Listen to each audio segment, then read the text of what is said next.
Yes. Okay. Good morning, good afternoon, and good evening, ladies and gentlemen. Welcome to another meeting of the Hong Kong Philatelic Society and Hong Kong Study Circle. I'm so happy to see so many of you here. And then, we have a very strong lineup this evening with many members are going to show something interesting. And I wish to thank Fiat for letting us host this Zoom meeting. I think the order of battle would be actually, from Australia and then to Japan, and then we can fly over to the Europe and the USA and Canada. Let me invite our member from Australia, Sarah, just to present us some interesting aspects of her collection. So, Sarah. Well, let's see if I can get it going this time. Okay. Share.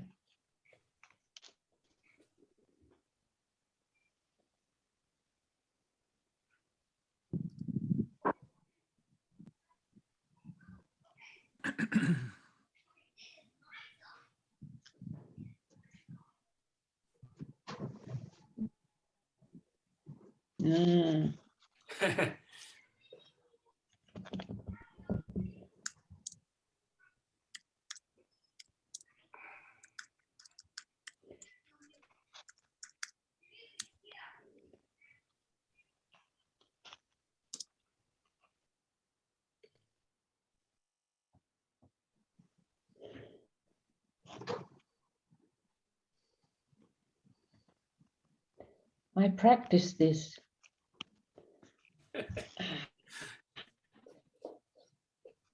Is it not you share the screen, Sarah? No, it won't.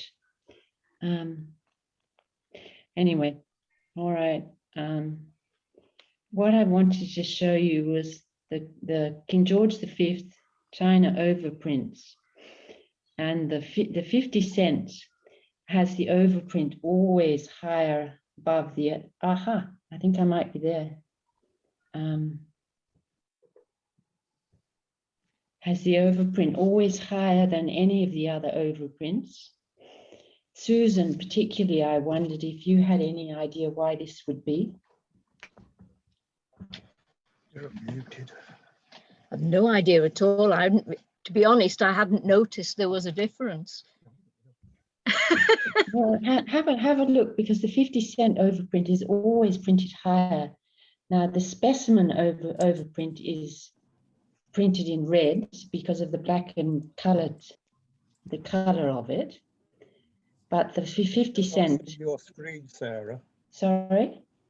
Hey, we're still not seeing your screen. No, I know. I'm still fiddling with it. I think you're not going to see my screen at this rate. Is your program open? It is, and it's giving me device storage, and I've got it open already. So now is it showing now? No, but if you click on the program you want us to see, to select it, it should come up. I've got it open there. You're not sharing the screen, and that's the problem. It's a Zoom problem. You have to have, if you hover your cursor at the bottom of your screen, there should be a green little icon saying share screen. Yes, and if you don't have that, and I click on that. Then it should let you select your program. Well, when I click on it, to practice at home, it worked beautifully. All it does is go to device storage at the moment. Device storage. Yes, which it never does normally. I set it up with my daughters and practiced a Zoom. No, okay. Andrew, have you disabled your sharing? Documents. Oh, I haven't. No, are you still getting it? Not getting it? No. No. Okay, I think I will retire, go to bed Okay. perhaps. No, not yet. Maybe we could, Nick could take over for the time being, and while you fiddle with your Yes. controls and things, and While I fiddle. we shall come back to you. Okay, okay. Is that all right? Yeah. Yep, perfect. Yeah, you can fiddle around. Yeah. Okay, Nick. Shall I go ahead? Yeah, sure. Yeah.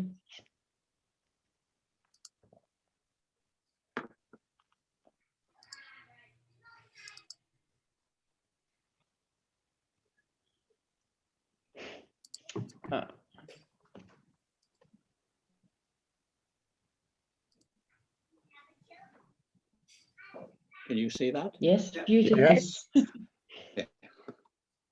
So I'm just going to show some Hong Kong Airmail covers. First, there's a series of 5, which are all the same correspondence to Istanbul. And a lot of the detail I have to thank Duncan for. In fact, I say a lot, most of the detail.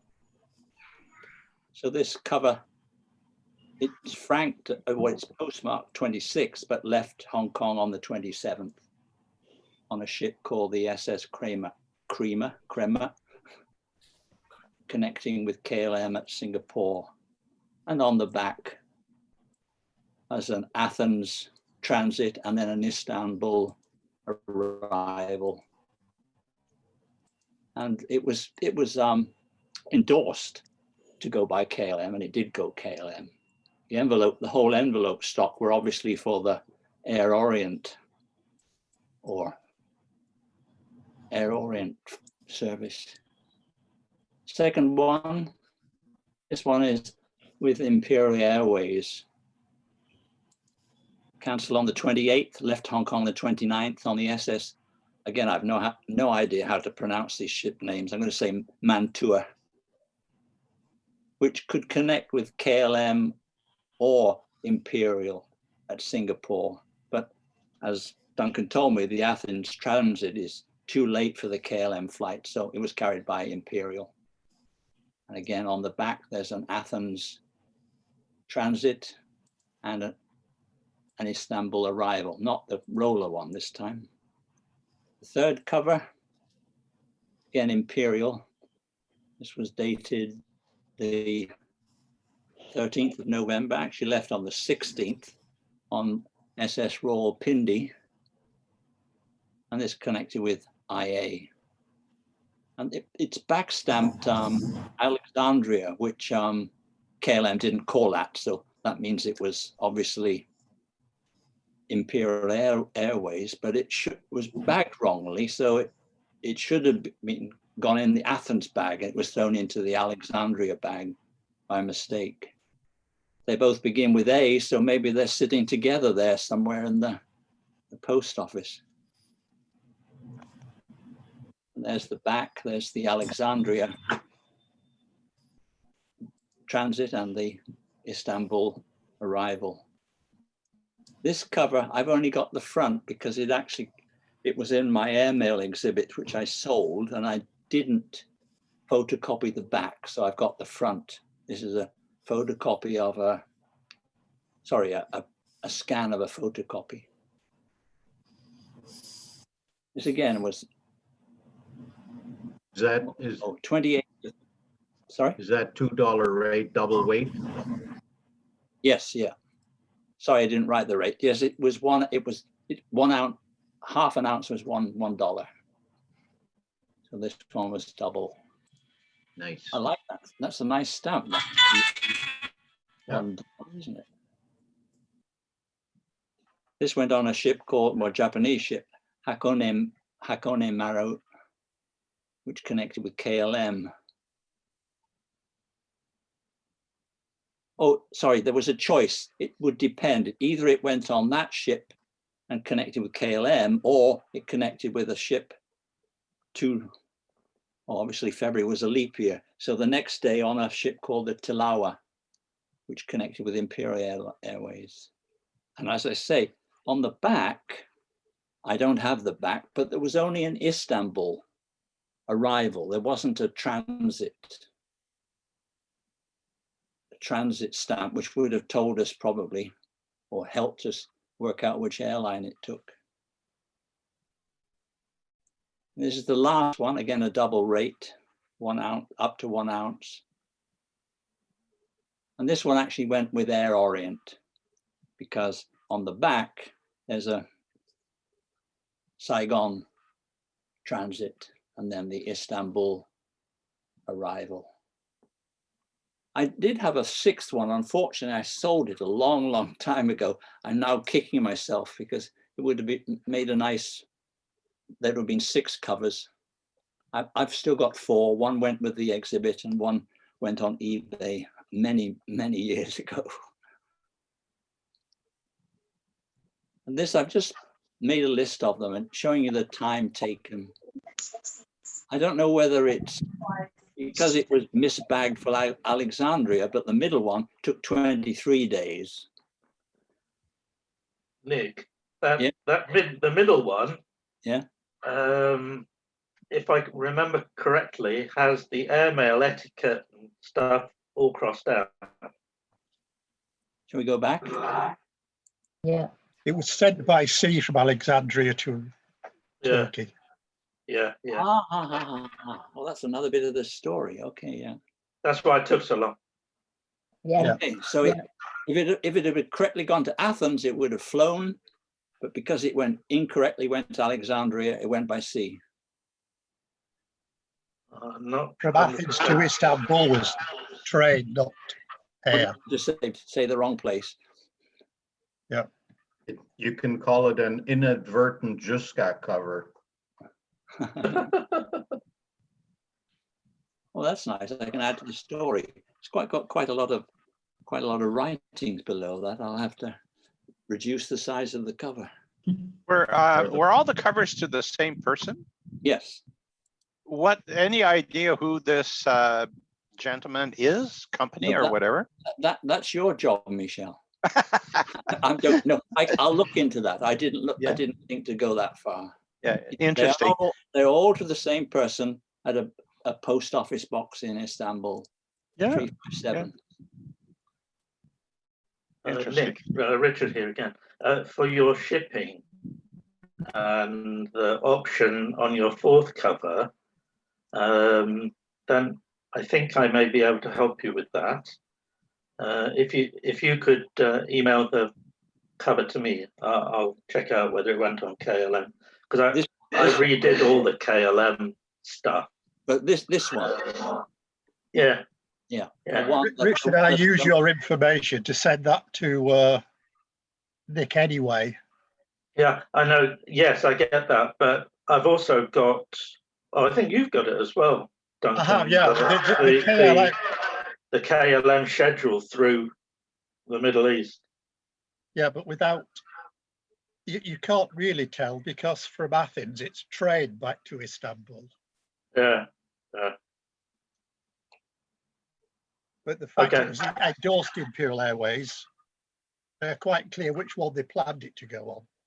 Yep. There was a KLM sailing the previous day. Yeah. Anyway, I'll send that to you then, Richard, if you want. Can do.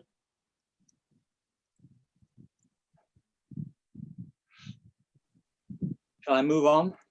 Yes. The others are just random. This one, I'm assuming, only got by air as far as Moscow. I think this is saying effectively received by air in Russian. That one, I'm not sure what that's saying.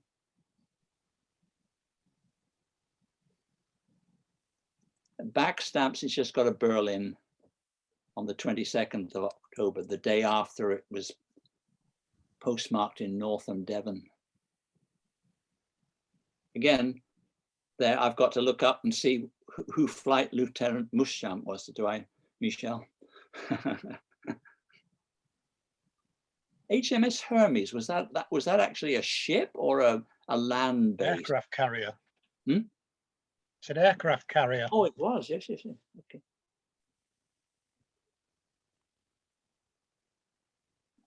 The Russian marking in the box might be a censor. I think it's Moscow received by air. It's a no cachet. But- Is it? Okay. But I thought this was that. Yes, it is. That's at the bottom, yes. But this one, Don't know. If you send me a scan of that, I have a friend who can translate Russian. okay, yeah, because I got another cover coming up with the same two Russian markings on.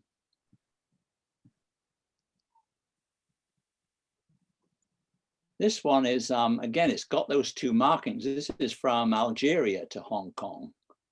Oh, that's a bit clear, isn't it?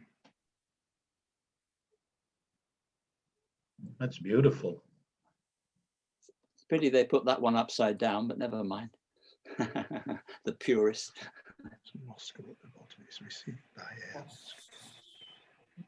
You can see this word in the middle is exactly the same as what's on the box. This chop right in the middle. Oh, you're right. That is, yeah, that's the same word, isn't it? Yeah. Yeah, The bottom one seems to be postal or something. It's something, if I remember my Cyrillic, it's something like Vojdar. Yeah, Vorst, and The end's like no. Airmail. That's airmail, is it? yeah. Yes.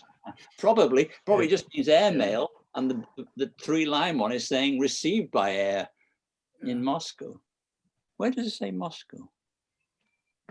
Anyway, That line. I can look into all. The German flight to Moscow and then by rail.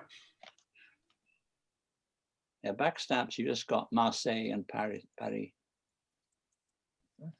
I've got a much clearer strike of it on a cover going to Russia from Britain. It's definitely airmail received by air, and then the bottom word is Moscow, the Russian equivalent of it. I do have a Russian speaking teacher friend, and she translated those for me. And it's the same cachet, the three-line one. Yeah.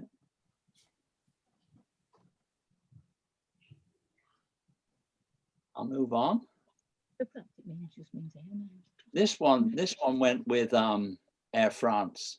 It's got Marseille, that's Saigon, two Hong Kong ones, and then the Peninsula Hotel got into the act.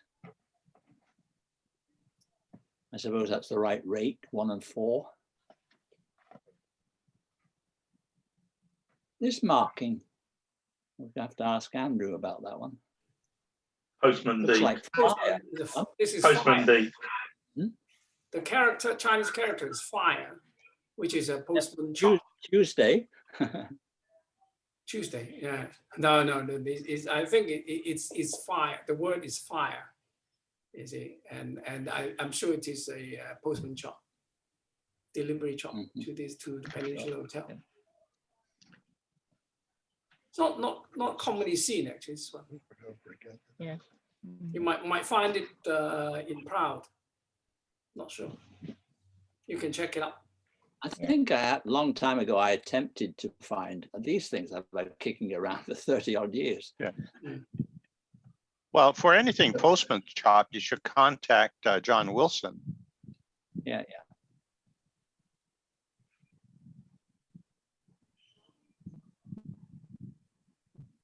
Nice busy back. Last one. Just there's the presume that's the Shanghai postman's chop, isn't it? That isn't really legible. Yes. And passed by censor in Hong Kong on its way through. I'm not sure the date. I read it as 28, but that looks like 7. Yeah. 7. Is it 7? Yeah. So maybe it should be 27 then. So that would go from Hong Kong to Shanghai overland. Yeah. Didn't they sometimes go by ship or maybe overland?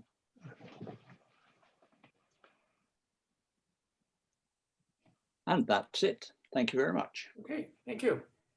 Sorry, Nate, Charles speaking. Yes. Can you hear me? Yeah, Yes. can I go back to your cover with that Chinese characters postman shop? Why won't it let me go back? One with the Chinese postman. Oh, this one, isn't it? Okay, this one. You can refer to Plough, the volume 1, page 248. There's a postman beat chops concern about the numbering of the postman beat chop. It should be numbering fire with a numbering of number 75. Proud. Page 248. 248, volume 1. I must have a different edition. The old one, the old issue of a Plough's book. The new one I don't have that present moment. I'm sorry. So I'm looking at a new one. But anyway, I'll look through it, Charles. Yeah, and find because that it is coming from what he called the 1,000 characters poem. So Charles, that's listed under Proud's Kowloon section? No, I think it's a GPO section. I don't think so. GPO section. GPO, okay. Well, No, the not the BPO upboard that talking about the tree board. Not that is the volume Plough's book, the thin one, not the thick one. Yeah, no, I'm just saying because it went to Kowloon, wouldn't the beat chop be issued by the delivering carrier, which would be a Kowloon guy? Yeah, I thought so. Maybe. And that means it would be listed because I think Proud has listings for beat chops under Kowloon as well as GPO. I don't have the Proud in front of me now. Anyways, a very nice piece. Okay, yes, good, great. Food for thought. Yeah, right. So I'll stop now. Okay, so any questions for Nick before we go to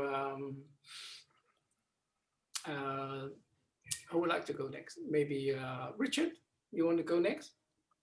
Can I give a tip? Yeah, okay. Oftentimes in presentations, I'm having a lot of feedback from somewhere. Presentations, we are faced with pronouncing things in foreign languages, and I found help on the internet for how to pronounce things. One, if the ship, the city, whatever has a Wikipedia article, oftentimes the pronunciation is there. Two, Google Translate, the website. If you put the word in the Google Translate, choose the language, and you'll notice there's a little speaker icon at the bottom. If you press that, it will pronounce it for you. So you can learn pronunciations for whatever it is in those two ways. So that's my contribution. Yes, great. Good. Okay, thanks, Michelle. Let me see what happens next.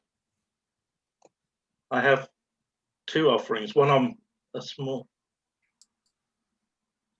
one on behalf of Chris Norton, as usual, and this one from myself. So let me see if I can do this. Can you see this? Yes. Yep. Let me see if I can. Oh, make it even better.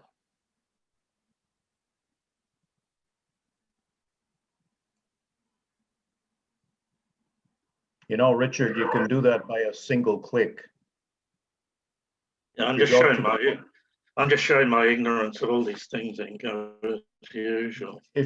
If you go to the very bottom bar of that PowerPoint, you see that little, well, you've got it now. So next time up, I'll show you. Okay. Oh, that's a bit strange.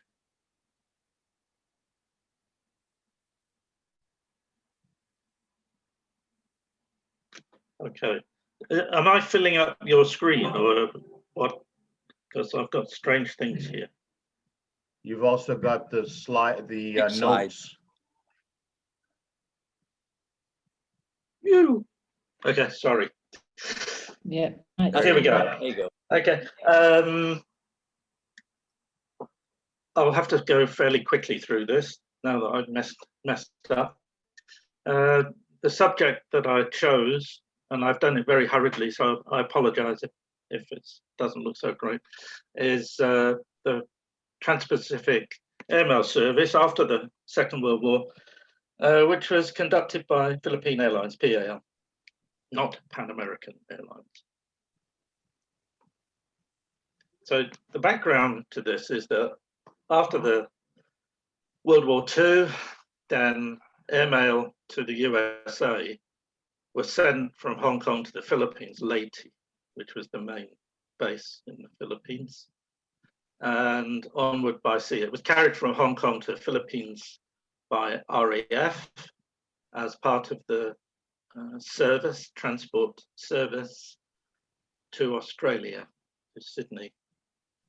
And this service discontinued at the end of 1945. I think you know these by air to Leyte only and all those types of jusqu'à markings.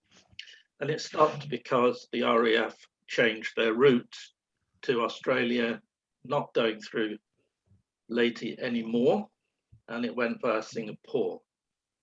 And so that service stopped, and then all airmail to the USA was then sent by air to London and onward by sea to New York.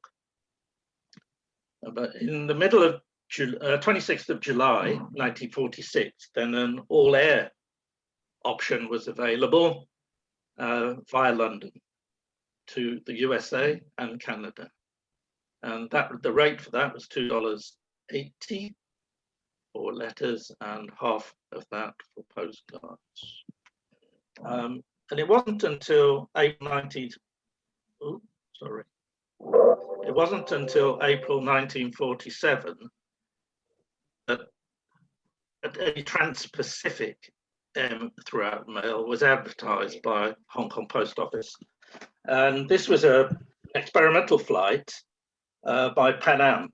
And I think many people have covers that purportedly went on this flight at the $2.80 rate, the same as via London. And also there was a rate to Honolulu of $2. But actually that flight never transpired. Sorry to disappoint some people. And all the covers were actually sent air throughout via London by the normal service. And if you check out the registered mail items, you'll find that the dates of the stamps on the back of these things bears what I've set out. Maybe some other time I can show this in more detail. Anyway, the first Trans-Pacific flight departed from Kai Tak on a month later, on the 23rd of May. And the China Mail 17th of May announced it, and it was through Hong Kong, Manila, and then the Pacific Islands through to Honolulu and San Francisco, using PAL's DC-4 aircraft. I won't bore you with the opening times for the mails. The rates were the same as I mentioned just now, and so on. So on this, the mail carried on the first flight, I have a few examples. This one's registered with the A on C registration label, and this went on the first flight, Friday the 23rd. Same with these three, two at the bottom, one to USA, one to Canada at $2.80. And the one in the top right-hand corner is interesting in that it's also stamped with the by air throughout hand stamp. And this register, the one I showed you just now, with no by air throughout, and this one with the by air throughout, lends to the theory that this cachet was only stamped on tops of bundles, not on every cover.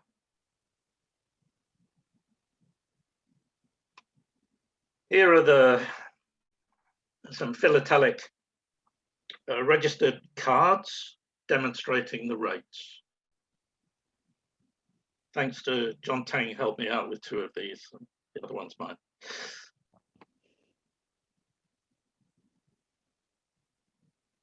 So then the commercial service started by Philippine Airlines after the 23rd of May. It was twice weekly, Wednesdays and Saturdays. Same rates, but the interesting thing, which perhaps I shouldn't be telling everybody, but anyway,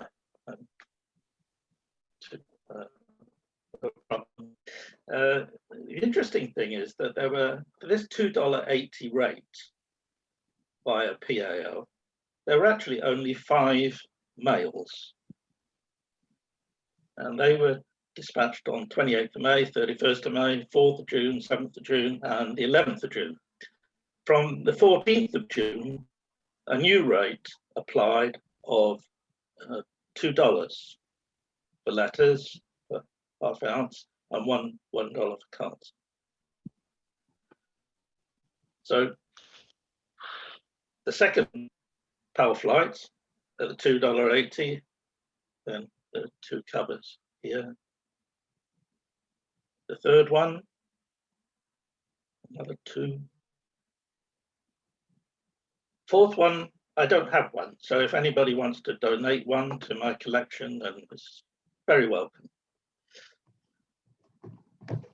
Fifth one, 3 covers. The one on the left is a $5.60, so that's a 1 ounce. The other 2 are $2.80, half ounce. The 6th flight, another registered cover, went on the 10th of June, and it went on the 11th of June flight. And then the rate changed, and the rates were announced on the 11th of June. And you can see this is, so thanks, Nick. I nicked this from your excellent book. Rates 10 and 11 are the appropriate ones to Hawaiian Islands, Canada, USA, and so on. And there you can see that they reduced the rate. And these rates were in force for a very, very long time. So but the thing is, even though it was reduced to $2, then all the covers I have seen that went on this first flight at the $2 rate, which was the 14th of June, all have stamps paying postage of $2.80.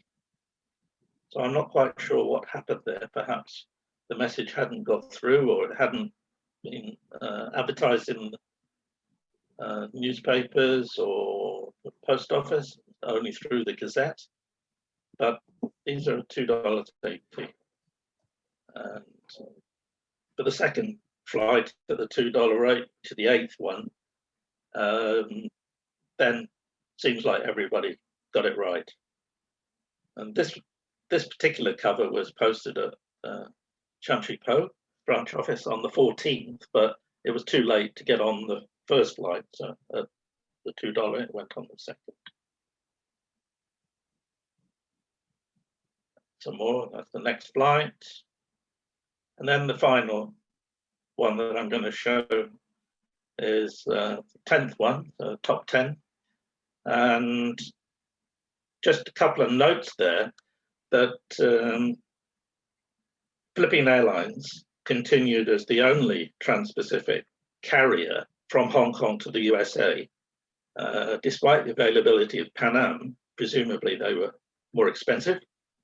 Well, I know that they were more expensive, but it wasn't until 1949, July, that Pan American Airlines carried mail from Hong Kong in combination with PAL. And interestingly, it was a one-way service to start with, because the American Post Office did not send airmails trans-Pacific until July 1947, some 2 months after PAL started sending them to America. So there was a one-way system of airmails, with the ones from USA coming through London. That's it. Very interesting. Some really Okay. cool covers. You make a Just- great one-frame exhibit. Except for one. People. Richard, I'll check my database to see if I have a June the 4th. Yeah, to be honest, I collected these a while ago, and then I stopped looking, to be honest, but that would be great. Thank you so much. But I think, like Ingo said, I think a few meetings ago, that in post-war postal history, there are some interesting things. So I personally did not realize until I sort of stumbled across it, that actually there are only 5 flights at the $2.80 rate trans-Pacific, which actually makes it not a rarity, but a more interesting item. Thank you, Richard. Anyway, From a social philatelic approach, how much money would that be in today's money to mail a letter like that? It seems an awful lot of money, and it would imply that only rich people, companies, not your ordinary citizen could actually afford to do that. Well, the $2.80 rate, trans-Pacific rate, started in 1937, so it would have been worth even more expensive then. But you do see a lot of personal correspondence sent that way, and even air letters or combination air-sea letters to UK in the early wartime period. Then you see quite a lot of personal mail going that way. But actually, having said that, they're mainly from officers. Thank you. Good. Right. Thank you. Andrew, I have a very quick one from Chris Norton. Would you like me to do that one? Yes, please. Because I may have to run away, and I don't want to miss out. So this is something. Also 1947, actually. Here we are. Can you see that? Yeah. Yep. So this is a sheet with adhesives, 3rd of April 1947, stamped with a PMG Hong Kong date stamp. Chris says that it appears to be struck by favour. I'm not 100% sure that that's true, actually, because I have some other ones, but not with PMG postmark on it. But he asked if anyone can confirm if the CDS is genuine, and if so, was it only used for internal use, or is there any known usage on covers? Then I looked at this. It looked very familiar to me, and then I asked Chris about it, and we had a short email exchange. And actually, the size of this is 30 millimeters, and it's the same layout as the skeleton type date stamps that we use for ECAF, University, Jamboree, and also the ones that were temporarily used before the Crown agents managed to deliver the proper date stamps to some of the early post-war branch post offices, such as Chun Wan.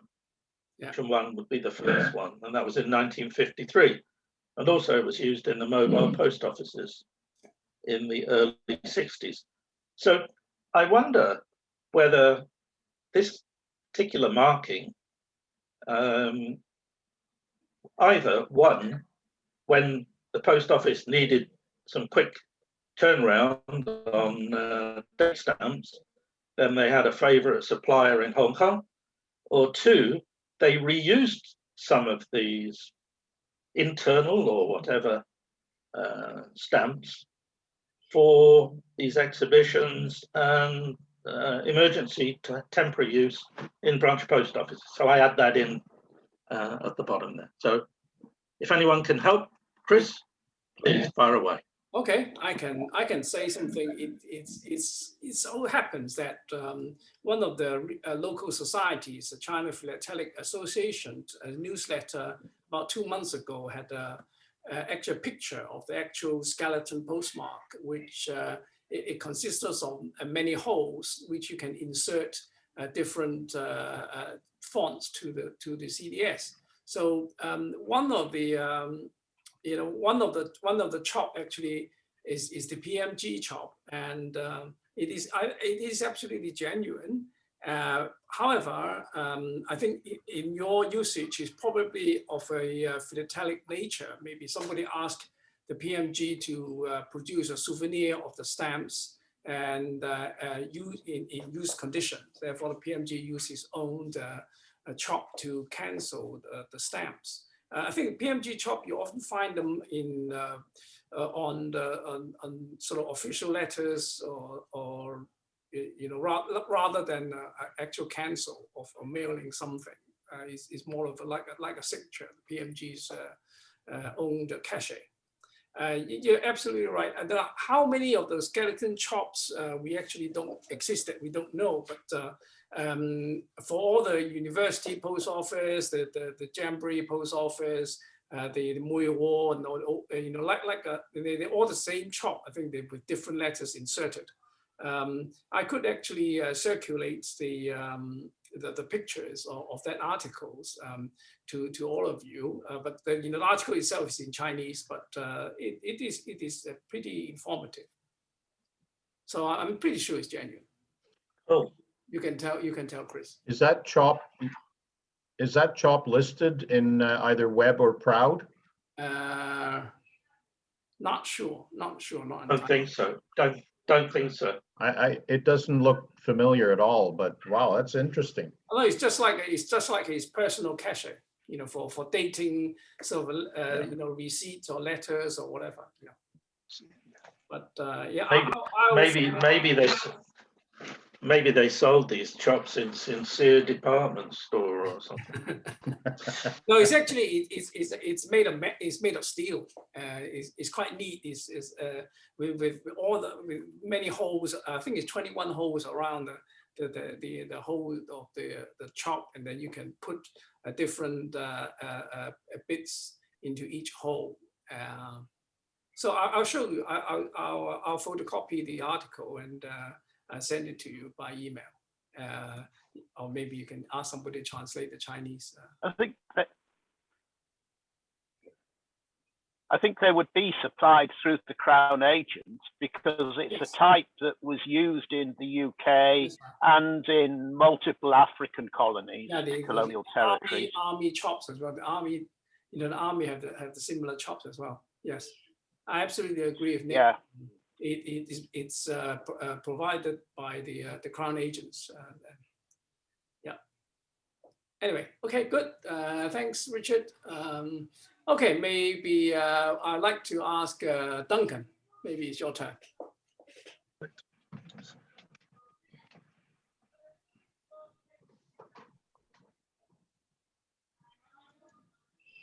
come up.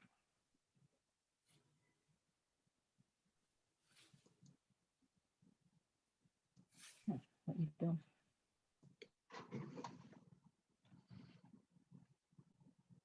Lost it. I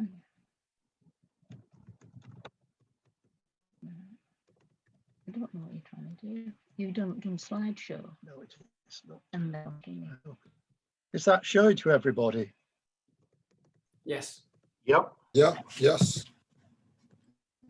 You've Richard to blame for this. Part of my passing lockdown was to rewrite some of my Air Orient covers, and Richard's done a lot of work on the dispatches from Hong Kong and the ships that carried them. I also managed to buy some ephemera related to Air Orient, and that's a map taken out of the 1932 timetable.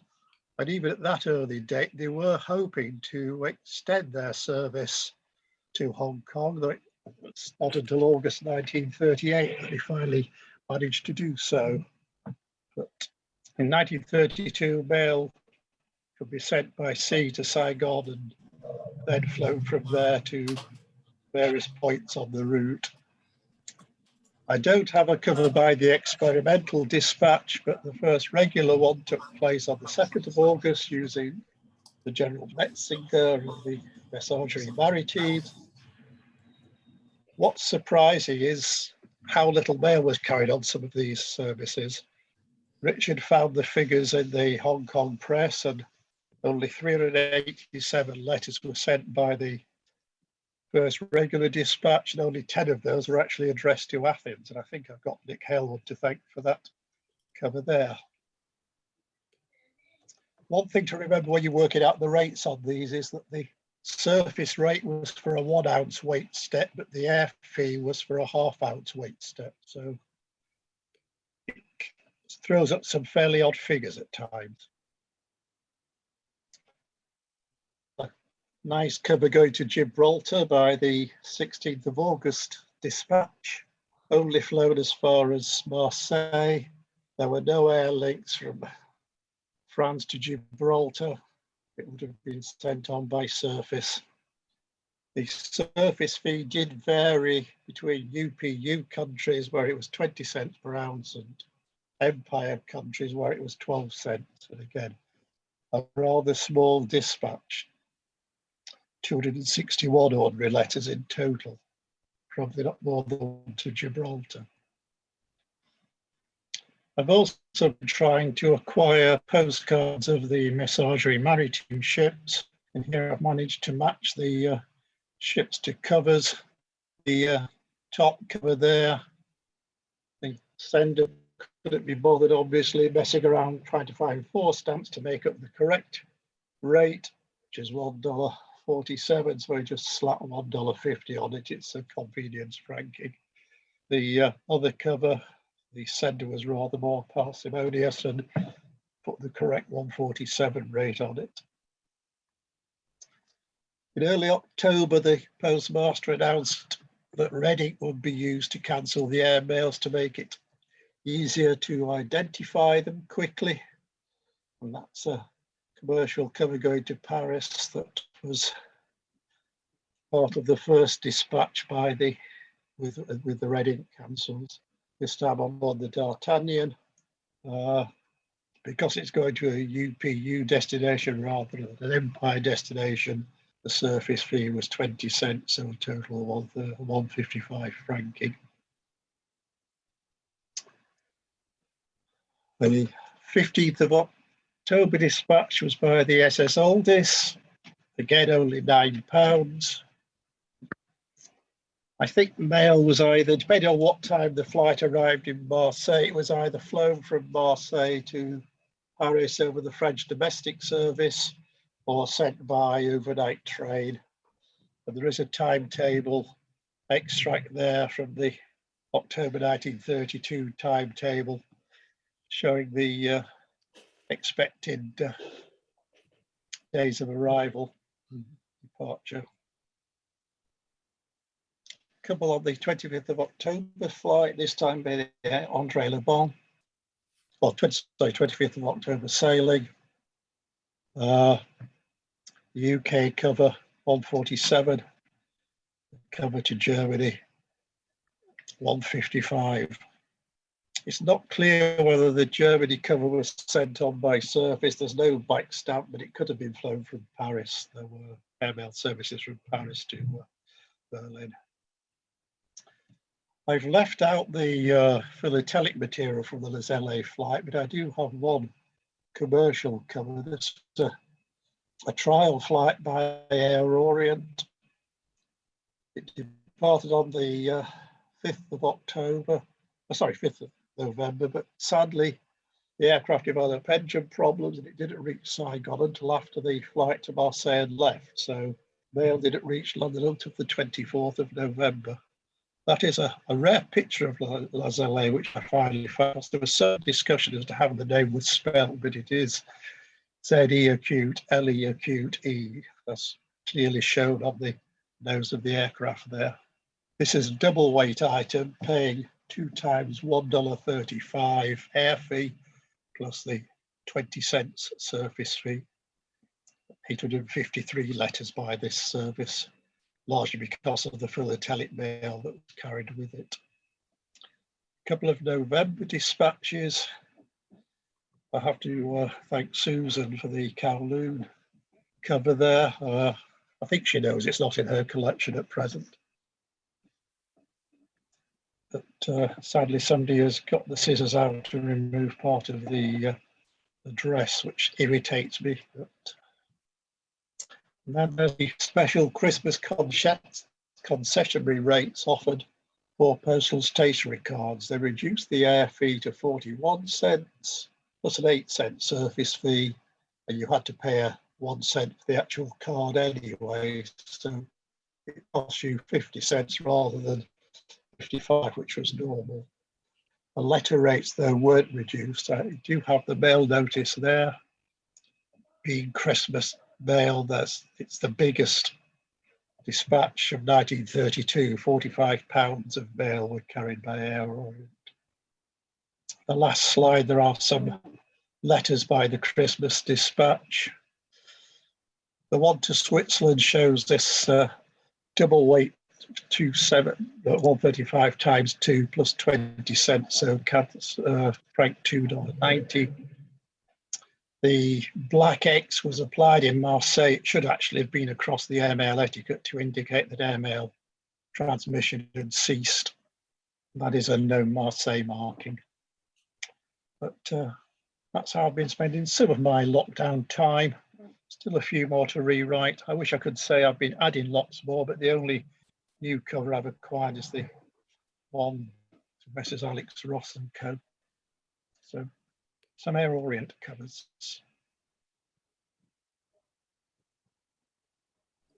Thank I you. really like the pairing the postcards images of the ship with the covers. That is really beautiful. That's Yes. very cool. I'm glad you like them. Not good for competition though. People would be frowned upon. Breathtaking showing of the red cancels. Fantastic stuff. Yeah. Good. Right. Any comments? Anybody has any comments? A query. Has anyone ever seen an article where they look into how does the post office establish a rate? You know, how do they sit down and say, okay, we're going to charge so much for this because, you know, we're maybe a nonprofit and we got to break even, and therefore that's why this rate ends in an odd number, you know, like ending in 47 instead of 50 and that sort of thing. Has anyone ever researched that?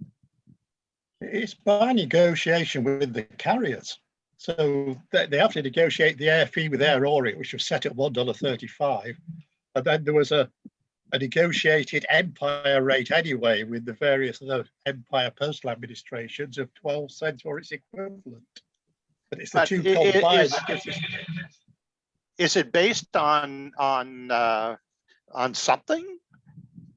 You know, is it based on you're pushing the airline to do it as cheaply as possible, and they're holding out for as much as possible. So it's down to your negotiation skills. You do find later when KLM and Imperial Airways both offer services, the rates actually come down. Because Well, there's is it competition. based on cargo weight? You know, usually a package or somebody sending a bale or something, we charge so much, therefore we've got this much weight in mail, therefore we're going to charge this much per ounce? Certainly Pan Am negotiated by weight for their Trans-Pacific service with the US government. And it really is what you can get away with.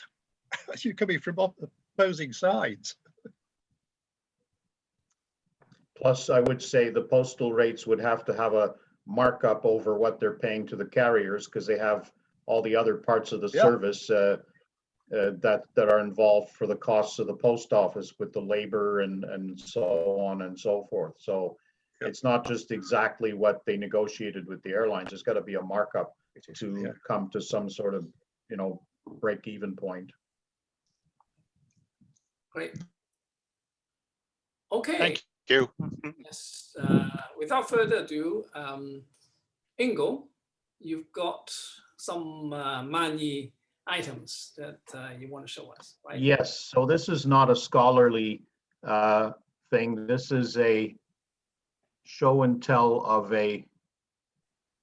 Just a second. Let me get this opened. This is a show and tell of a recent acquisition. So a lot of you were in on my Manu Arcade presentation, and this is something I picked up on eBay very recently. And I'm very, very happy to have gotten a beautiful full strike of the Manu Arcade parcel chop on a parcel post cover. Yes. Now, I do have to question why this went through the parcel post system. It did, but it's shipping documents and it went airmail. It's a quadruple rate, the $2 per half ounce rate, which went into effect in 1953 and remained till I think 1980 or 82. It was a very long lasting rate. And but they treated it as parcel post. It has the parcel post label on it, and on the back is the customs declaration, which is necessary for parcel post shipment. And again, I sort of question, why would shipping documents of 6 ounces be sent as parcel post? It's weird. But anyways, it was done, and I'm very happy to have acquired this. And when I studied this a little bit further, I noticed this circular date cancel is later than listed in Proud. Proud shows this to have the latest known date as 1st of December 67. And this is 1st of March. Oh, sorry. Sorry, that is not a later date. I just realized I was looking, I thought it would said 68. Okay, so take that back. This isn't the latest known date. It's within period. But that customs declaration tells me that it definitely went through the parcel post service. And I just wonder why that would happen, because normally you just stick those in an envelope and send it by regular airmail. So anyways, that was my recent acquisition on eBay. Mm-hmm. I don't know if anybody here was bidding against me. It did cost me a few dollars more than I was hoping to pay for it, but I'm glad I got it. I certainly did. I didn't see this. What's that? I didn't see it. You did see it? No, it's a nice item, very nice item. No, I'm just wondering, compare the difference in, okay, it says 6 ounce for this shipping document. Have you actually worked out if this were sent by, say the regular letter post? Would it cost a lot more to send by the letter post than by parcel post? Because you know, I don't have, I've never seen the parcel post rate tariffs. So I wonder, because this, it says quadruple rate, so that would make it 4 ounces. I mean, 4 times, so no, that would make it 2 ounces actually. If it's $2 per half ounce, and this is $8, that means it would be 2 ounces.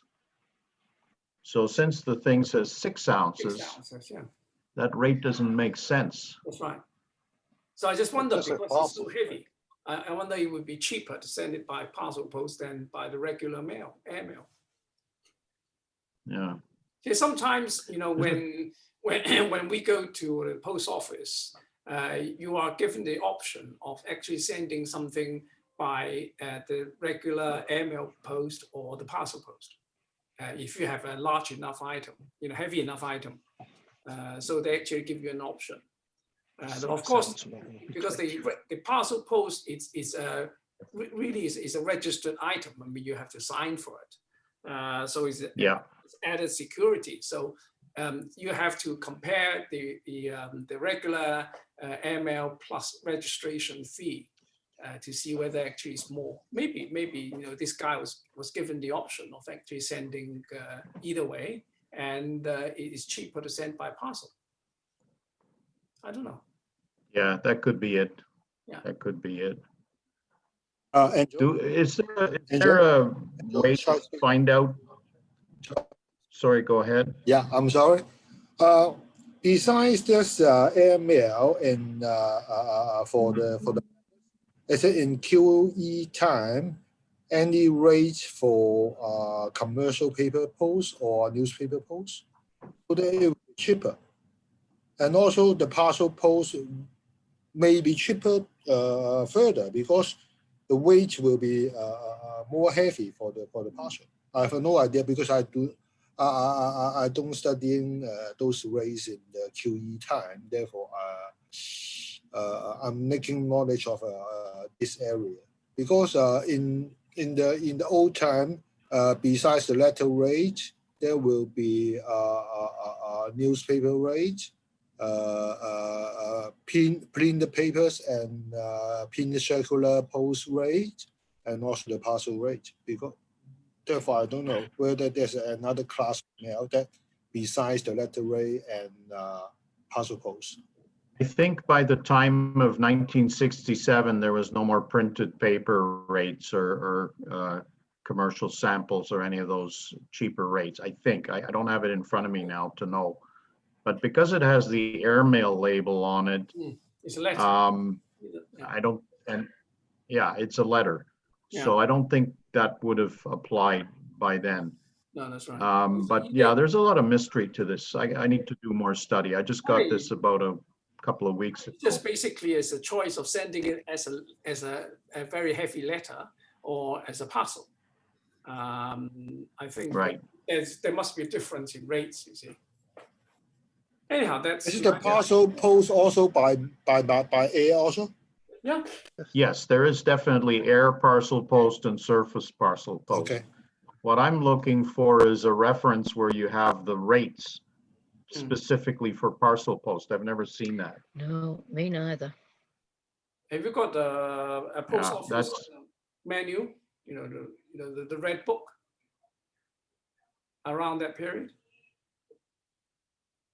Yeah, yeah, I don't have that. Yeah. But don't have to be anyways, yeah. What's that? I think can search around the plows. Not mentioned in Proud. Yeah, maybe at the postal rates for the 70s or 60s. I think the plow may have a the race table for that. Yeah. Well, that's what I got that $8, that $2 per half ounce rate from. Yeah. But the rates for the modern times, like say 1950s onwards in Proud, are very, very sparse. I mean, they show the general rates, but it's not a detailed copy of the postal administration. Guide, I think Richard Whittington.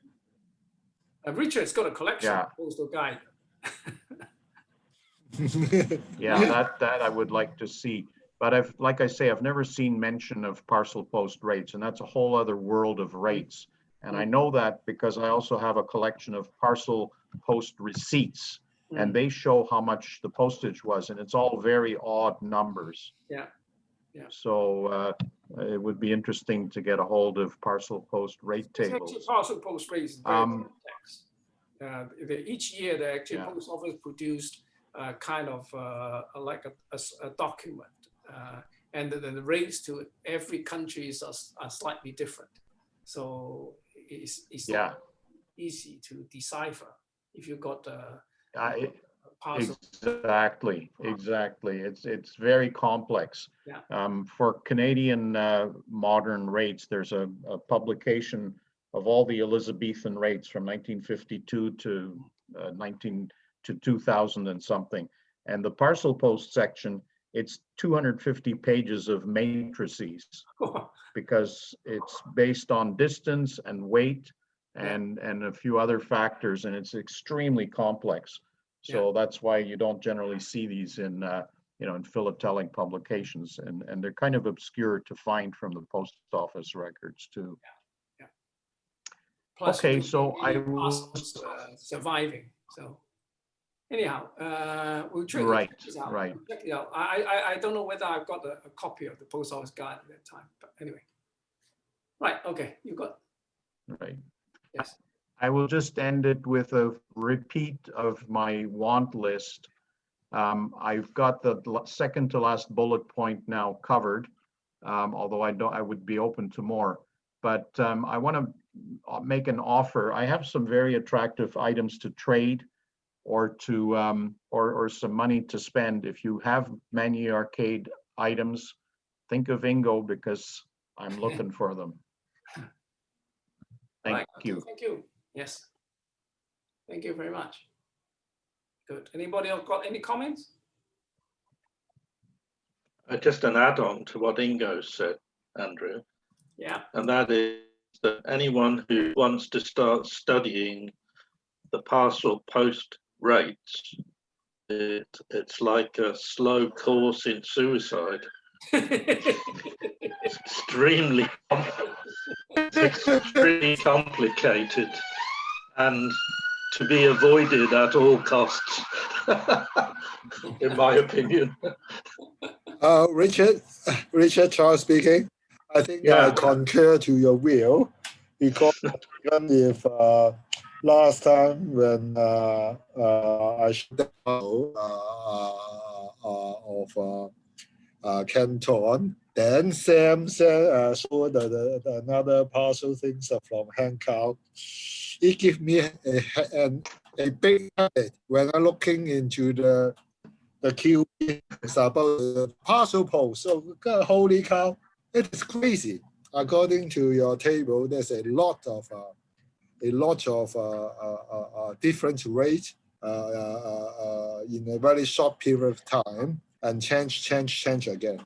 Therefore, Charles, you were looking at the early ones, but later on, the postal guides were, if you can imagine that the postal guide maybe 200, 250 pages, I would say that about 100 to 150 pages of it are the rates for parcel post. I agree with you that it's an exercise of a suicide, I think. Okay. It's an exercise like trying to understand the right. Since we are already in the American continent, I think we should carry on with some members. I think Harmon Fine has got something to share with us. Harmon, are you there? Okay, I'm here. I'd turn off the mute. What am I looking at? Sorry. Yeah. Give me a second. I have no idea what I'm looking at. I have 3 items that I'm trying to get. Oh, here it is. Where do I get this? There it is. Okay.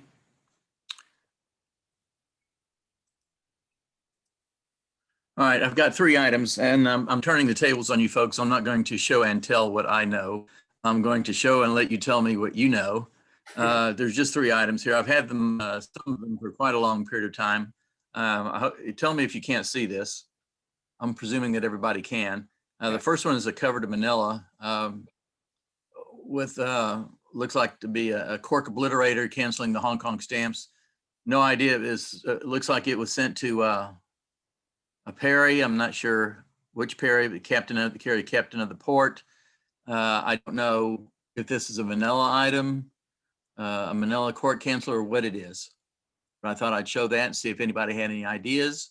Please volunteer any information you've got. If there's no information to be had, I will move on to the next one. Isn't there a Ningbo Okay, no, court cancel? No, it's not. it appears to be. I don't. Logically, I don't. This is from a photo. Go ahead. Logically, it's a Manila. Go ahead, Andrew. Yeah, logically, it's a Manila obliterator. Obviously, this could be sent by private ship, bypassing the post office, and then at Port Manila, they had to cancel the stamps some way. So logically, I said. So then it would be an arrival marking. Yes. An arrival marking. Mm-hmm. Okay, that tells me what to put. Which book do one of these days put that in?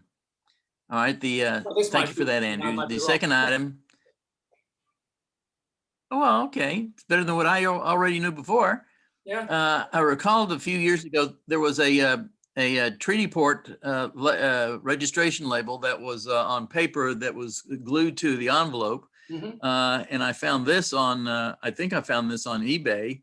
It appears to be a label for the Shanghai BPO registration label, and it is also glued onto the envelope. I've never seen another one other than this one. Don't know if it was a fake. I think it was Andrew that originally told me to have it certified by somebody. I never did. No, probably not. Anybody have any idea? Anybody seen one of these like this before? No? Oh, I haven't seen it. I mean, okay, it'll remain in the unknown file. Yeah, the other one's Hankow. That's correct, and that's why I bought this thing, figuring, well, if Hankow had one, why shouldn't Shanghai have one? Sure, you're right. Well, plus the fact that if you look at the letter, there's no registration. It's obviously it's a registered letter. You can see the registration, the oval chop, and you cannot find a number on it. So all the registered letters would have a number, but this one hasn't.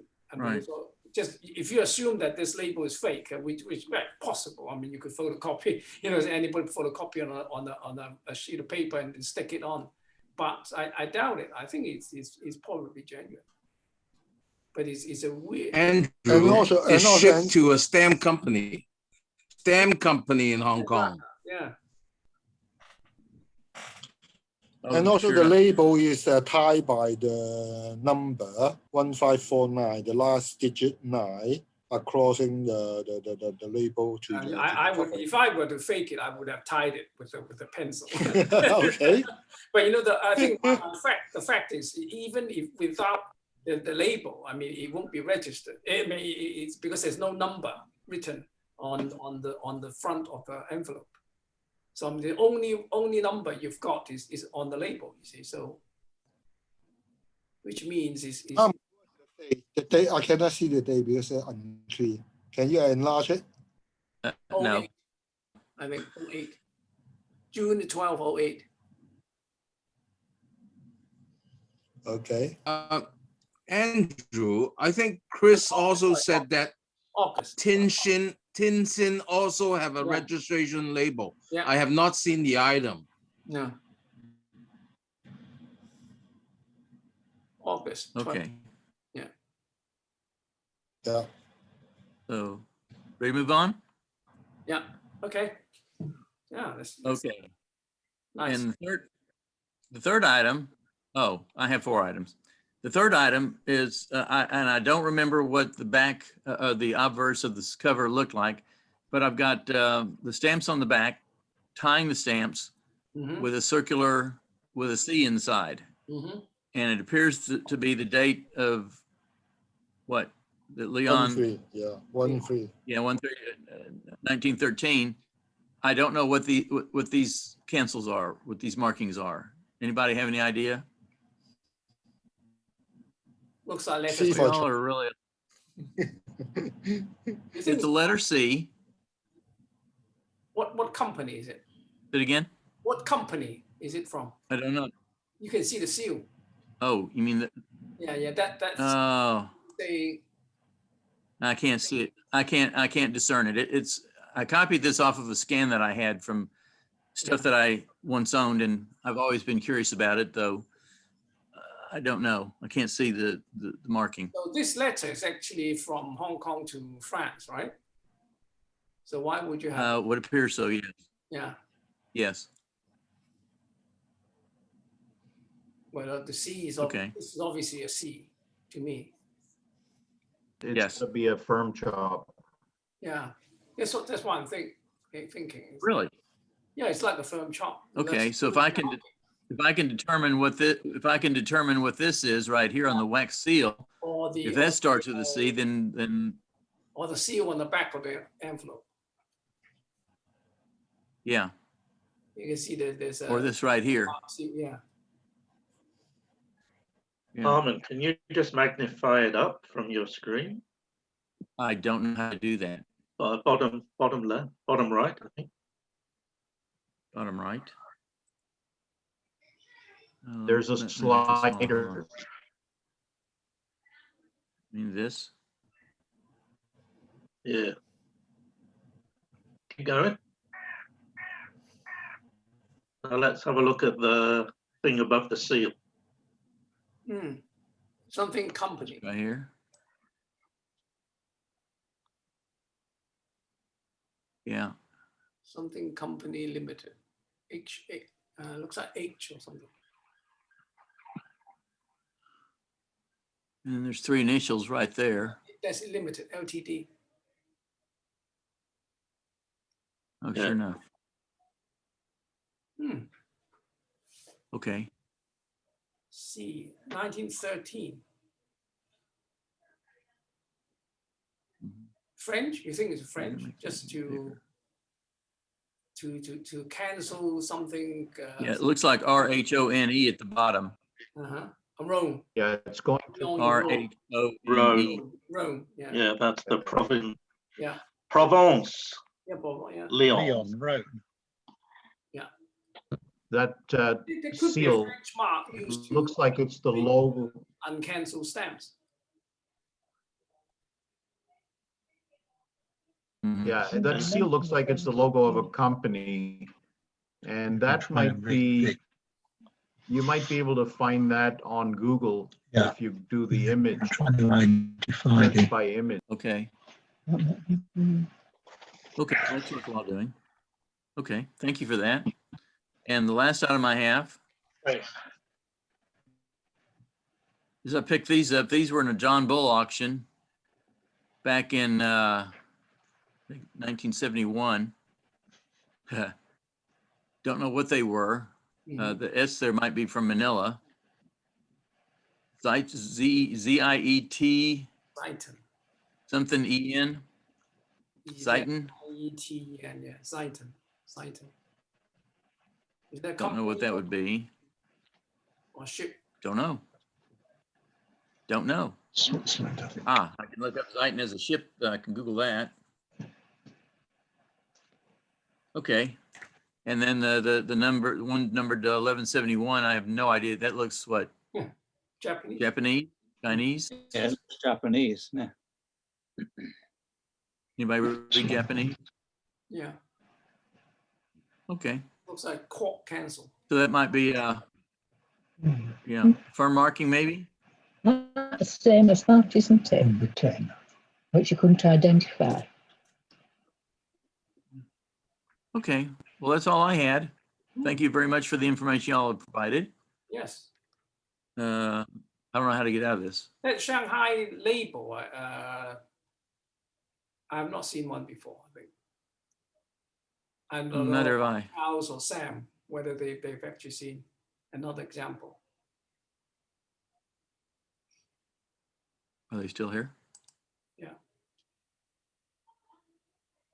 No, I have Okay. not seen another one before, but Yeah. I've also not seen the Tinsin label Yeah, too. So yeah.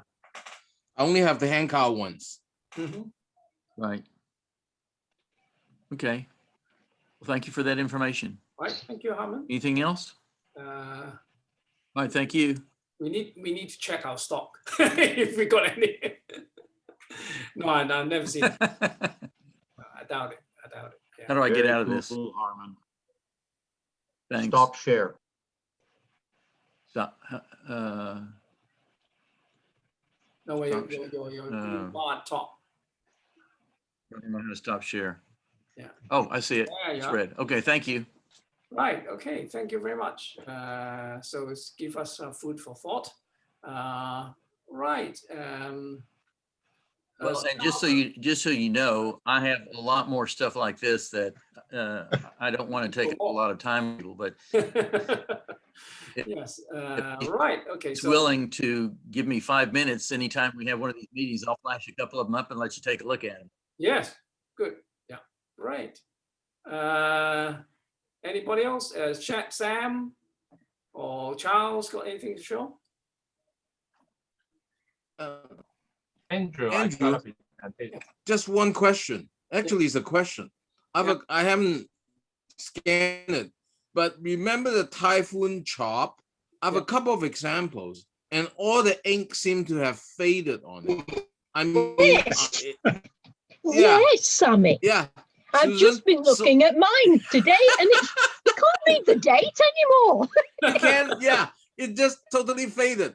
So it was a Yes. typhoon thing that they use Yes. ink that faded, or are those the so-called forgeries? Because supposedly they're forgeries. I only have two that are labeled number 2. I don't have any of the other numbers. So which one did you have, Susan? Do you remember? Oh, I think I 2 can't is the remember. most I'll have common to one. go and Yeah. look it up. So my Don't know question whether is, it's 1 or are those 2. forgeries?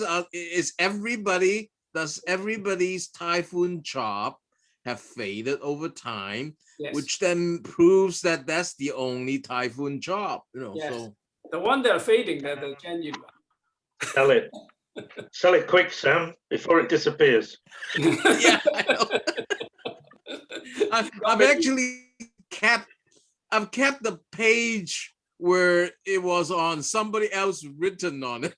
Yes, yes. So just to show that Okay. it was Sell it. there when I bought Mine it. is Way number back. 2 as well. It's number 2. Okay, thank you. Mine's number 2. I think number 2 is the communist. I think, and mine's also fading. So I mean, the next speaker, Simon, will probably give us an answer why number 2's typhoon chop is like almost going into oblivion. Okay, my samples are also fading and just close to disappear. there you go. So And, I don't know why, but my example but- is also number 2.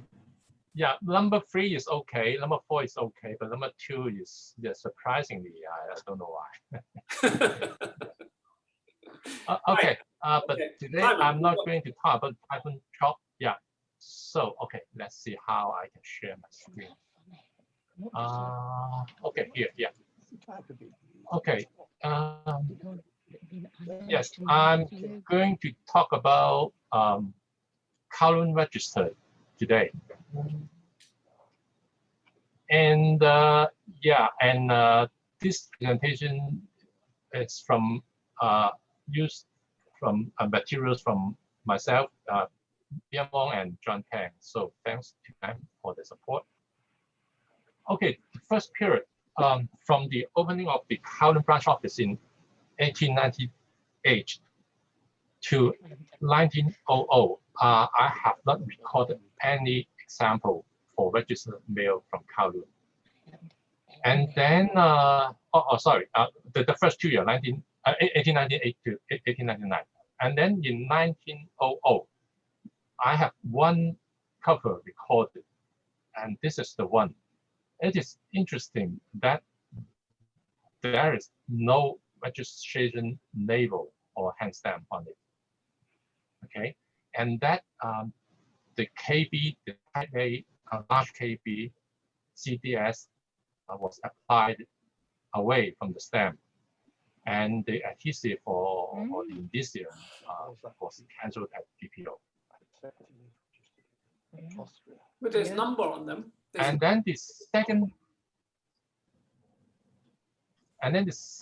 period, 1901, there are two covers recorded with the hand stamp applied in red ink, and both of those covers are dated 1901. One in August, while the other one is in December.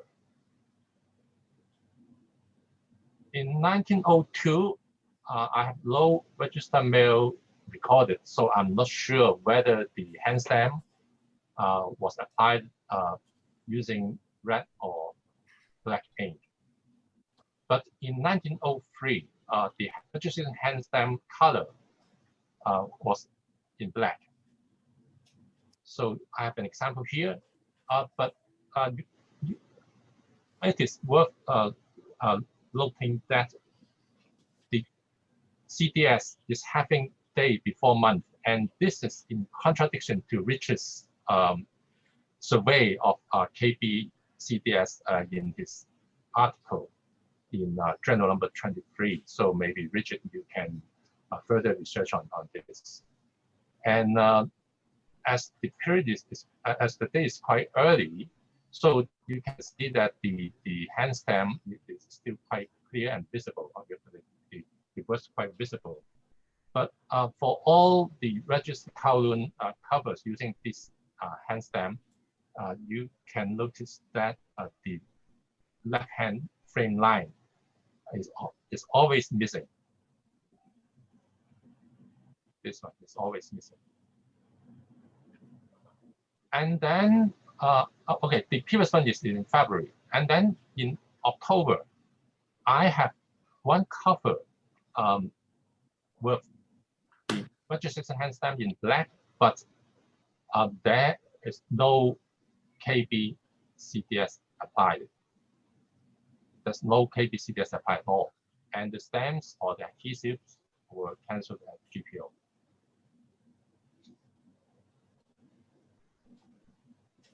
And this practice, having the registration hand stamp applied in current branch, but without any KB CDS, this practice seems to be prevailing from 1904 till 1909. And this example I'm showing is from 1907, and there's the registration hand stamp in black, but there is no KB CDS, and the stamps were cancelled at GPO. How do you know it's from Kowloon then? Aside from well, I think you can from the hand stamp itself and also from the address. No, it's the hand stamp they could move from one office to the other. Oh, well, I do not believe it happened. This cover that you're showing, it's got the Kowloon, is it PNs, isn't it? Yeah, right. Stamp dealer, right? Is it stamp dealer? Yeah, I think it's showing postcards or whatever. He could have Hong Kong and posted.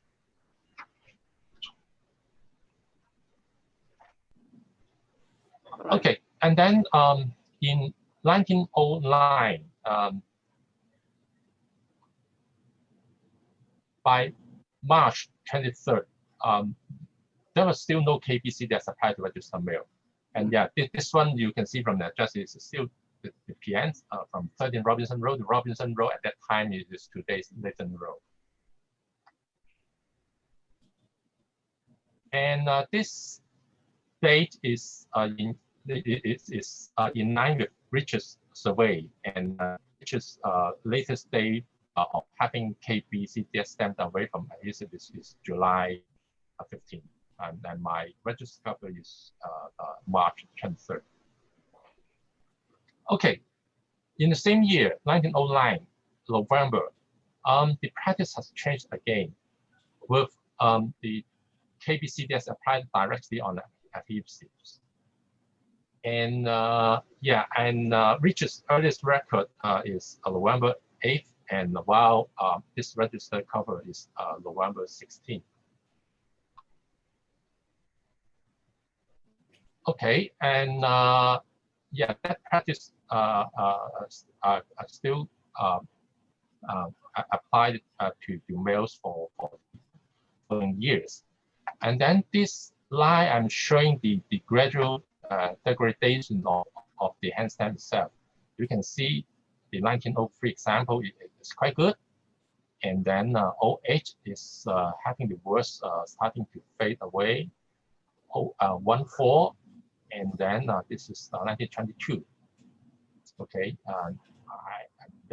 this is the hand stamp is the same, but yeah, but you can see that it's degrading gradually, and the worst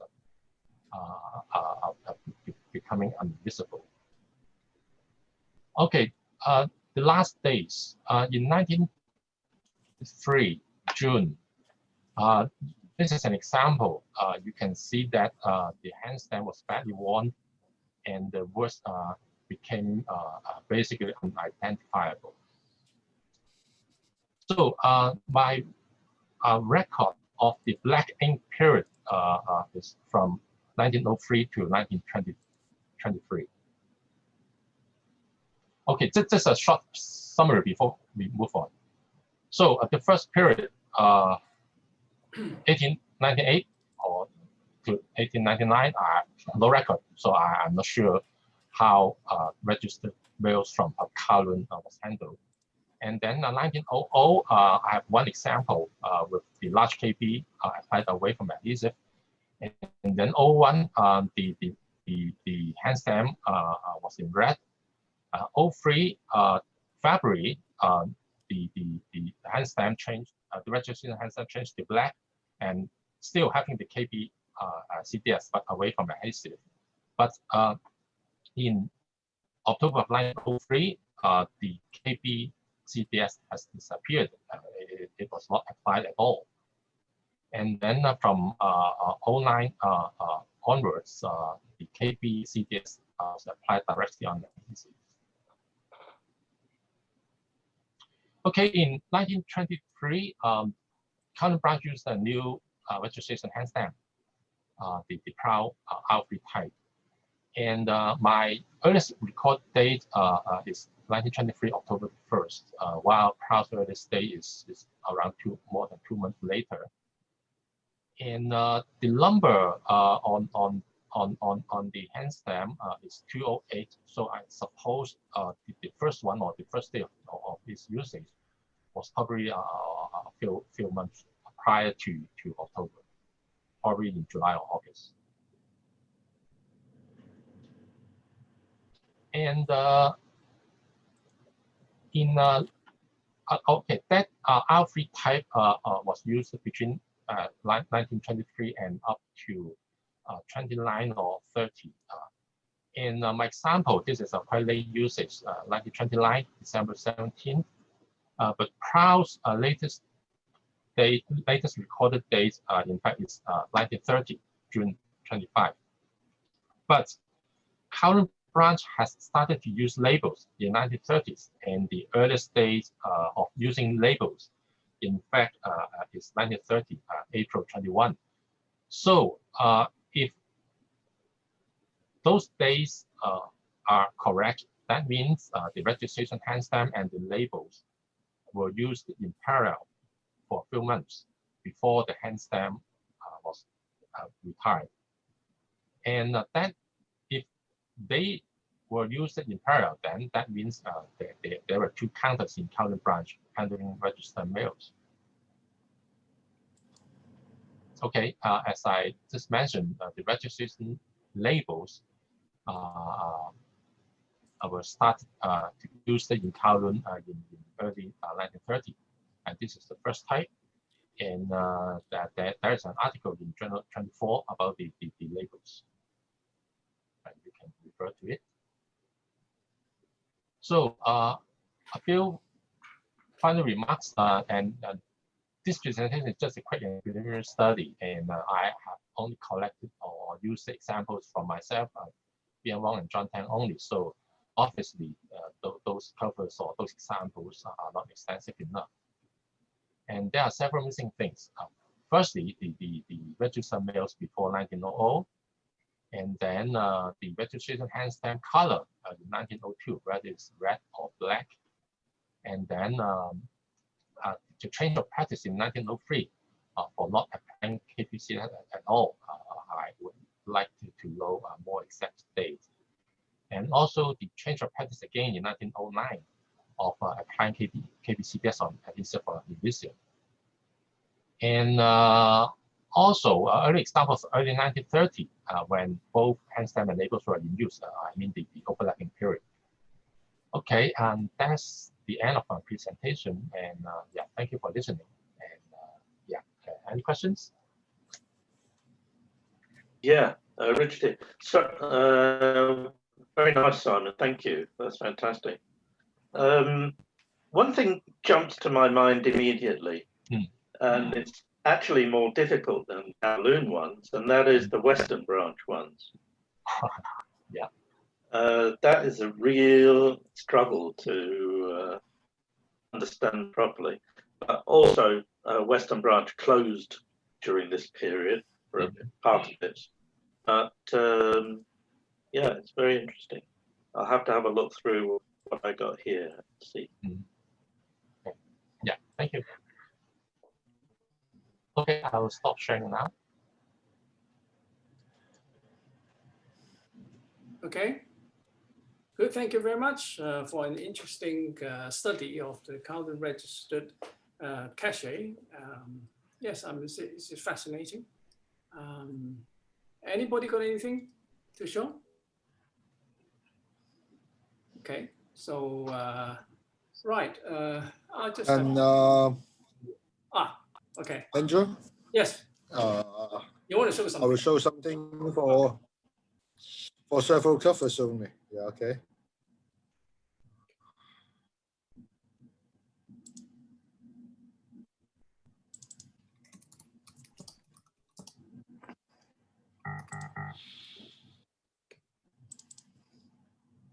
Can you see? Right. You guys can see? It's a list of things, yeah. Okay. But no picture. The first item I want to show will be a 4 cents circular post from Hong Kong to Ireland, UK. This is the back. It is a circular post. Charles, all we can see is your listing. Your stock investment looks interesting, but we don't see the cover. No bank statements this time. Bank statements, okay. And well, I think it is quite famous to saying that, okay, in the old time, the QV old time, there's two routes for transmission from mail, major. One is Southampton, it's all sea route. Another is through France via Marseille.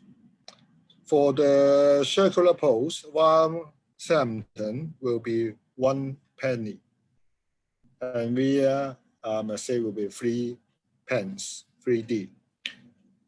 It is well known to all guys studying the QV period, but it is interestingly, and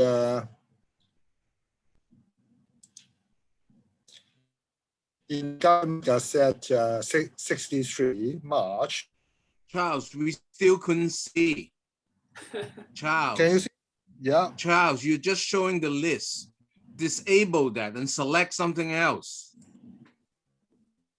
Or maybe come in and stop sharing and then go back in, but select the other one.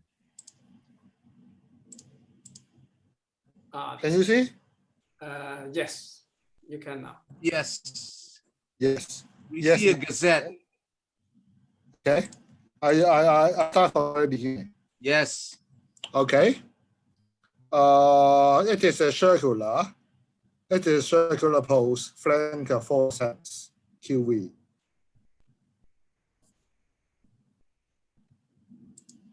It is the back of the circular. I open up for display. I open it for display. Okay. It is well known to all the postal history study students that for those circular posts and newspaper posts, 1 penny via Southampton and 3 pence, 3D via Marseille through the inland France route. Interestingly, in 83, the rate changed.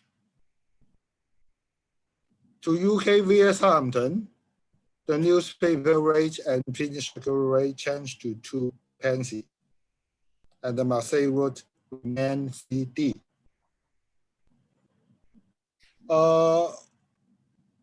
The survival of circular post via Southampton will be more scarce than the Marseille because many newspaper and print circulars sending through Marseille will be about 5 days or 7 days earlier to arrive at UK. As the newspaper and circular will be the important commercial information for merchants. Therefore, to receive it faster is better. Time is money for even nowadays the same. Therefore, many one send the circular post by Marseille route. And Southampton route will be less used. And in 63, if you increase to 2 pence, almost nobody using it anyhow. Therefore, it is really scarce. And I extract this out from this one, from the government gazette, please, okay?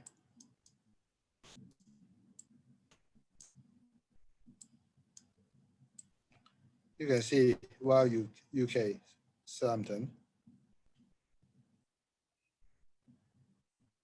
2D.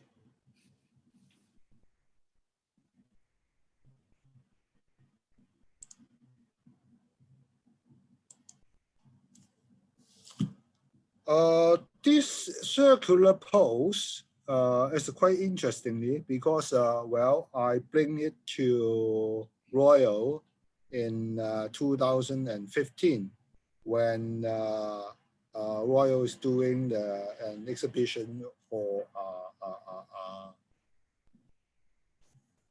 for China Gems exhibition at that moment in time. That I met Mr. Pearson, Patrick Pearson, and showed to him this circular. He immediately jumping up and saying that I never seen that kind of a circular that of 4 cents. I said double rate? No. At that moment in time, circular and newspaper were counted each. The rates are for each of the circular or newspaper. Therefore, it is no double rate of a newspaper rate or nor printed circular rate. Therefore, we are searching around the box and then seeing that, okay, well, at that moment of time, from 63 until Hong Kong joined UPU in 77, the newspaper rate and printed circular rate to UK via Southampton will be 2 pence or 4 cents. And Mr. Patrick Pearson saying that it is the first time he's seeing that. Therefore, inviting me to submit it to the Royal Society, the Expert Committee for Examination and get a certification.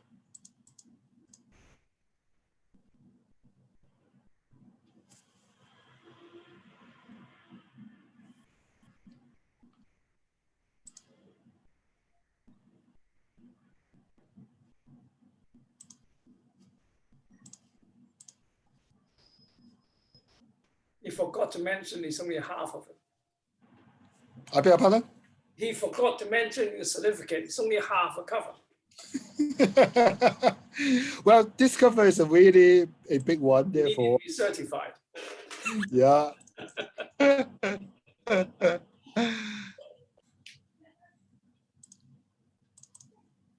Can you see the screen again? Yeah, Hello? your list. Okay.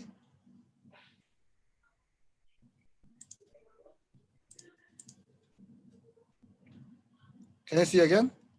Yeah. Yeah. It's a 5 cents physical to Australia, Sydney. I think in 38, using of this physical stamp for posting of a newspaper is quite scary, I can say.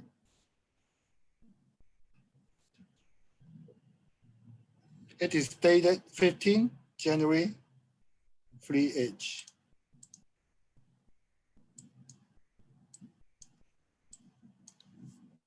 Can you see the date clearly? Yeah.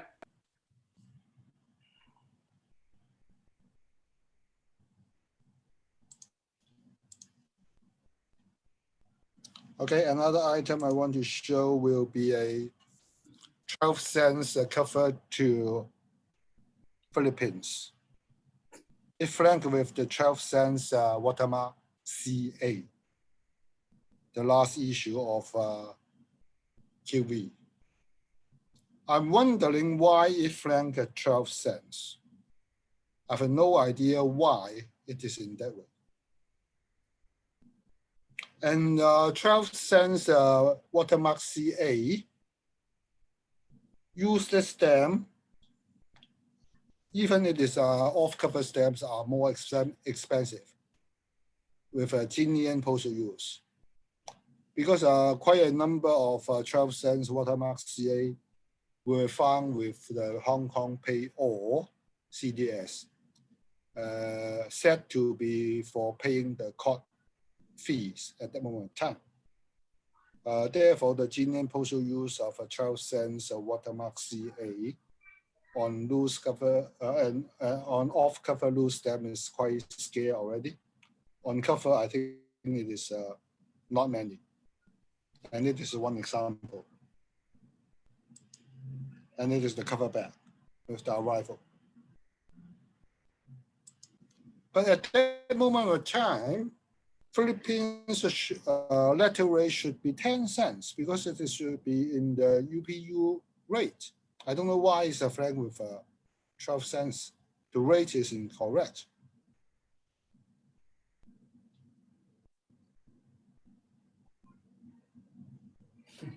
And anyone can offer a theory for that or a suggestion for that? It's a stamp collector. The cat Maybe. stamp collector. Because, well, the UPU rate for Philippines become 10 cents starting with 1994. Oh, sorry, effective 95 January 1st. It is from the government gazette. It's a PO notice. Therefore, I have no idea why it franked with 12 cents. And also, at that moment of time, GPO still issuing 12 cents. That means it is a reprinting of the 12 cents on new watermark CA paper should have a reason. At that moment in time, no enforced rate, postal rate was 12 cents.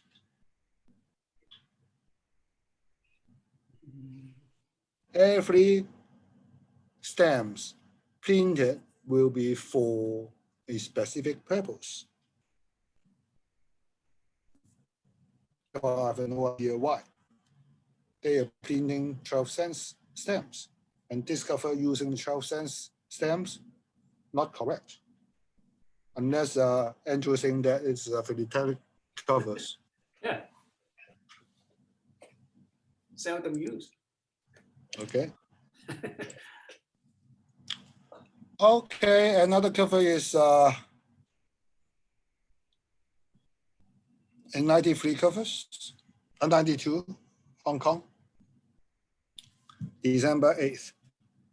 At that moment in time, for UK, it is 7 cents, okay?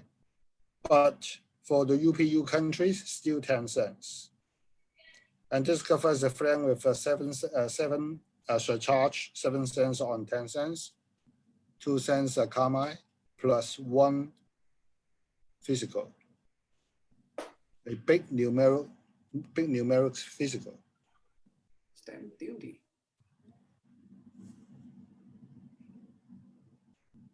To Paris, France. With the arrival of Paris, got a certificate from the Royal. Because I'm worried it is a bad one.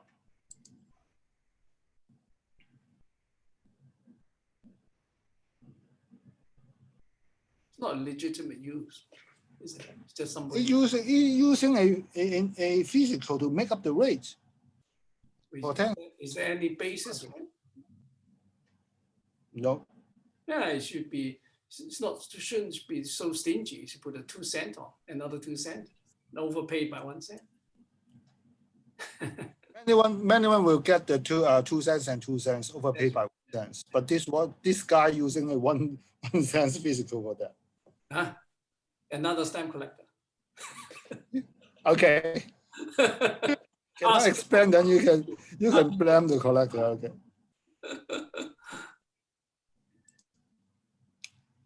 Okay. It is 1945. The Hong Kong postage paid the hand stamp to Macau. It is with a back stamp from Macau. Because quite a number of covers with this hand stamp as with our arrival. Therefore, I'm always looking at those cover with this hand stamp with arrival marking.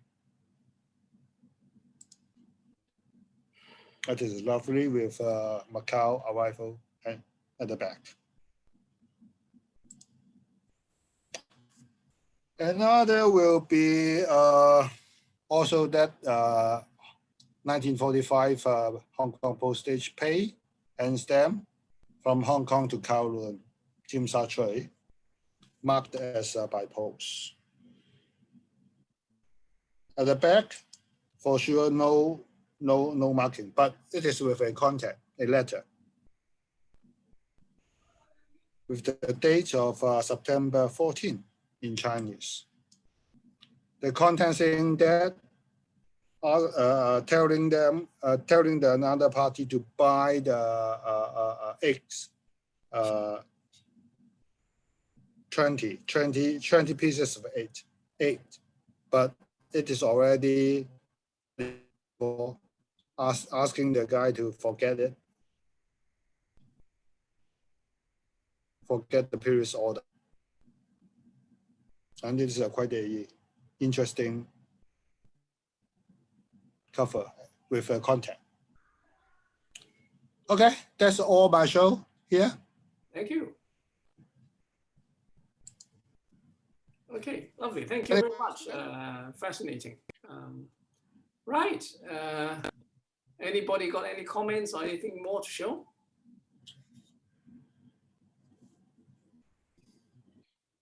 Susan, Simon, Sam?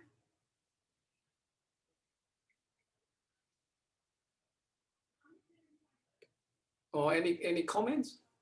John? John, are you sleeping? All right. Okay. So wake up. Yeah. Right. Okay. So it appears that yes, we have a wonderful evening, and you have just seen a diverse subjects, ranging from airmails to some mysterious markings, branch offices, It's a wonderful evening to share, and we hope that we could do more of these. I mean, it's just like potpourri of various subjects, which make it more interesting than just a fixed theme. Anyhow, it is nearly 11 o'clock, well past 11 o'clock in Hong Kong, and I think we should give it a little break now, and we'll come back. Andrew, Andrew, yes.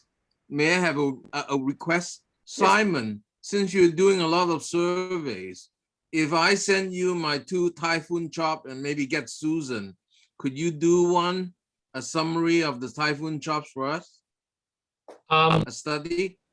Yeah, but I suggest you can send it to BM Wong, and he has written an article on the typhoon chop in the latest journal. Have you received the journal yet?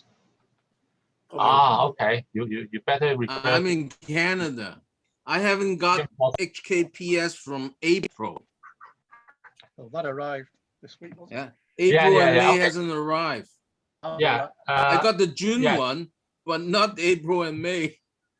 June is Airmail resumed to Canada resumed in June, so that's why. But April and May I haven't got it. That's surface mail. They send it by surface. Yeah, send it to me, and I will pass it to BM Wong, and I will request BM to do some a survey. Good. Thank you. Yes, thanks. Good. Yes, we shall have well, next month we shall have a summer vacation, so there won't be any meeting in August, but we will resume in September with another series of a monthly meeting, and we can start talking on a subject, subject to your agreement on a suitable topic, or just a show and tell. Anyway, nice to see you all, and I hope you have joined this evening's, this morning or this afternoon's meeting, and I look forward to see you in September, back in September. In September. And well, the final word, actually, I would like to, of course, thank Fiat for bearing with us and all these months, and letting them use their Zoom account to do our meetings. So yes, a big thank you to Fiat and all of you, of course. Yes. Thank you very much, and I'll see you in September. Okay. Yes. Good night. Bye. Bye, everyone. Bye. Yes. Thank you. Goodbye. Thank you, Nick. Bye-bye. Thanks, everyone. Yes. Bye. Bye.